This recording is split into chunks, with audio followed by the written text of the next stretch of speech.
G'day guys, welcome to this episode of Aussie English. Today I'm going to be teaching you the expression to take the bait.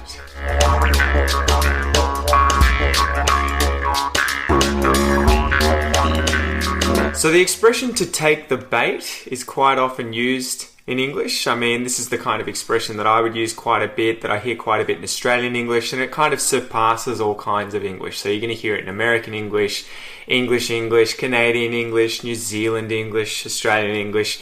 It's a very common and ubiquitous kind of expression that's used by all kinds of natives all over the world. So let's define the words in the expression to take the bait. We'll start with the noun, the bait. Bait, a bait, the bait. Bait is food that is placed on a hook or in a net or some kind of trap that's used in order to lure in an animal and then catch it. So if you go fishing, you cast out the bait on a hook with often a sinker above the hook or below the hook as well, depending on how you've set up your tackle on your fishing rod, and you're hoping that a squid or a fish, whatever it is that you're trying to catch whilst fishing, grabs onto that bait. So you're hoping that they literally take the bait. And the verb to take in this sense can mean here to eat, to swallow, to bite onto the bait. So like a fish coming across the bait that you've got on a hook or in some kind of trap and taking that bait, biting it, swallowing it, eating it, you're hoping that that fish takes the bait. But then there's also that idea of to take as in to accept, to take something from someone, you're accepting it. They're giving it to you, you're taking it. So the definition of to take the bait, when we put this sentence together, if someone takes the bait, it's to accept something that was offered to get you to do something. So it's when you accept something, you take something that was offered to you, often bait, and it gets you to do something. And I might add to that, it's the idea of doing something or using something in order to sort of trick someone into doing something that you want them to do that may not necessarily be something that they want to do. So that's the idea of using bait in this sense. If you're using bait, it's in order to sort of literally catch an animal that obviously doesn't want to be caught. So you're using food that it would like, but the food is there as a bait. It's there to trick the animal into coming into the trap or biting the hook, and obviously doing something it doesn't want, which is being caught. So when you use this phrase to say that someone has taken the bait, or you're trying to get someone to take the bait, it's often trying to trick that person into doing something that is not necessarily in their best interest. So not necessarily something that they would want to do if they knew the full circumstance or the full circumstances. So let's go through some examples, guys. Okay, number one. Imagine that you're hunting an animal. So imagine that there is a pest species in your local park, say a squirrel. So in Australia we don't have squirrels. If you had somehow they had escaped out of the zoo and they were living in the park across the street from the zoo, and you've got someone going in there to try and catch them, you could say that he's set up traps and he's put bait inside of these wire metal traps, and if the animals go in, the door at the back shuts and they get trapped in the traps and they can be taken back to the zoo. So imagine that this pest controller or this hunter, this guy who's gone out to catch these pest squirrels, has set up all of these traps. He's hoping at the end of the day that all of the squirrels that have escaped into the park, they've escaped out of the zoo and they're living in the park now wild, he's hoping that they take the bait.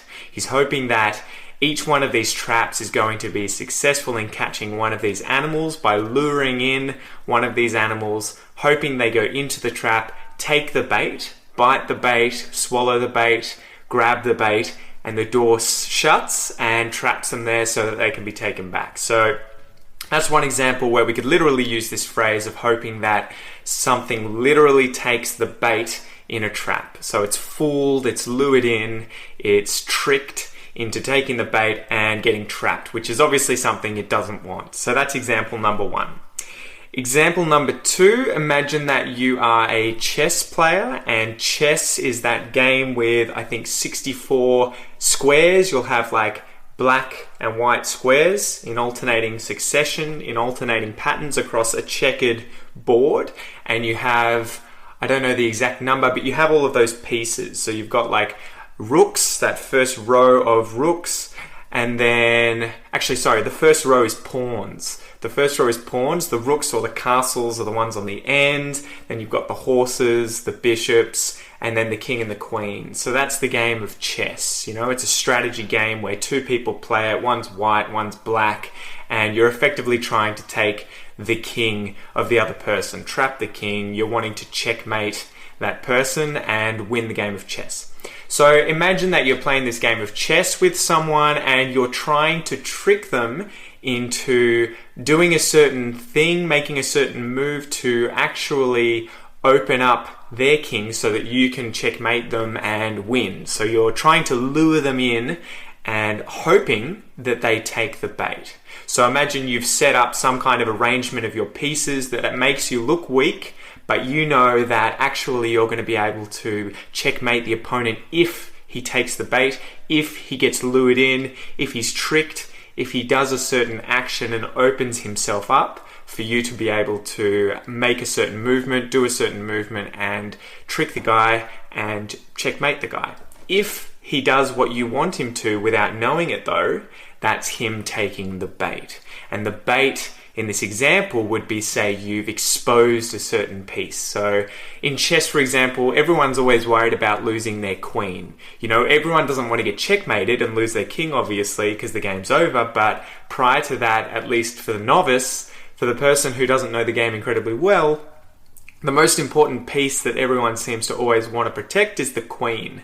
The queen. And so imagine that you've opened it up and you've made your queen look incredibly exposed and that your opponent can take your queen easily. He takes your queen and then all of a sudden you make a movement and checkmate. You could say when he takes your queen that he has taken the bait, that you've tricked him, and then you've won. So that's a good example of him taking the bait. Example number 3, this is more a figurative one as well. Imagine that you have a father who's about to have his 60th birthday. And this is the case with my father, actually. Well, at least his 60th birthday is in this year, 2017. But imagine that you're trying to set up a surprise birthday party for your father.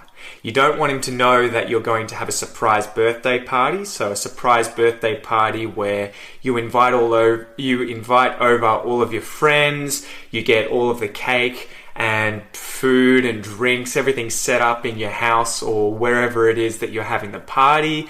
You have all of the family come over and you hide in the room. You know, he's going to come in and you're all going to jump out and yell out, surprise, surprise, happy birthday.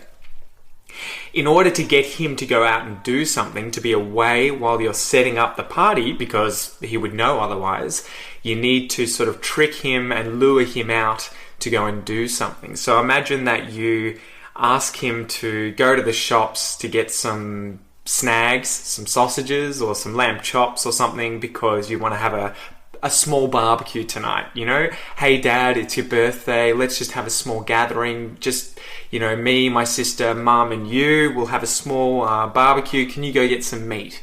Can you go up to the shops? Can you go to Woolies or Coles? Those are the two different chains that you'll most often see in Australia, Woolies and Coles. Can you head up to Woolies and Coles, go down the shops and get some meat, some snags, sausages and some lamb chops for tonight? So you've tricked him, he's gone out, and then just as he leaves and goes out to the shops, everyone comes over. You get ready, you've got all your food out, you get all your drinks set up, you get your presents set up, all the family's there, friends are there, and then as soon as he gets back, you all yell out, you know, surprise, happy birthday, happy 60th. So if he were to go to the shops and do what you've asked him to do, that is when you could say he's taken the bait. He's taken the bait. He's been tricked. We've lured him away from the home so that everyone can come over. He's taken the bait. And you could bring everyone up and be like, he's just gone. He's gone to the shops. He took the bait. We asked him to go get some snags and some lamb and some meat and everything for the barbie. He's gone out and he's done it. He's taken the bait. He believed it. He's been tricked. He's been lured away. It's safe to come over. He's taken the bait. So hopefully by now, guys, you get the phrase to take the bait, and hopefully you'll be able to use this yourselves whenever you're speaking English. And to end up, let's just do a substitution exercise, guys, where in this substitution exercise, the sentence that I'm going to be using is going to be along the lines of, did I take the bait? And I'm going to conjugate this through all the different pronouns, but I'm going to get you to substitute take the bait for fall for it. So if you fall for something, it means that you've been tricked by something. So if your dad got lured out, like in that last example, to the shops, he fell for it. You know, you've tricked him to go out so that he does something. He fell for something. He's falling for something. I wanted him to fall for something. So we'll go through this substitution exercise, guys. The first sentence I'll say, for example, did I fall for it? And then you'll substitute in, did I take the bait? And so we'll go through like that, and you'll associate taking the bait with falling for something. So you get to learn two things at once. Let's go. Did I fall for it?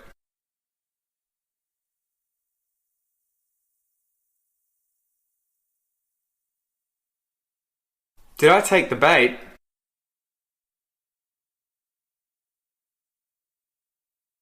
Did you fall for it?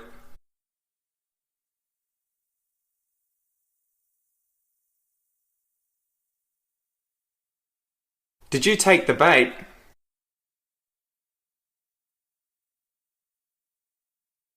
Did he fall for it?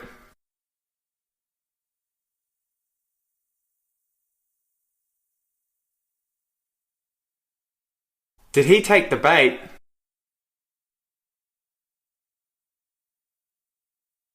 Did she fall for it?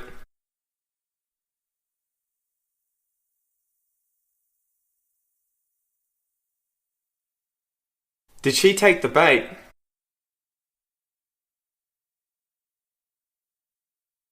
Did we fall for it?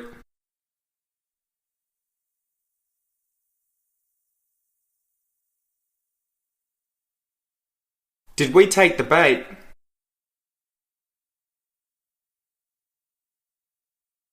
Did they fall for it?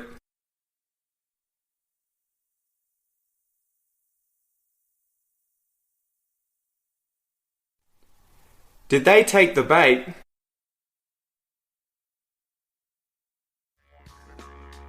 So that's it for today, guys. I hope you enjoyed this episode. I hope you can now use the phrase to take the bait, and I'll see you in the next one. All the best.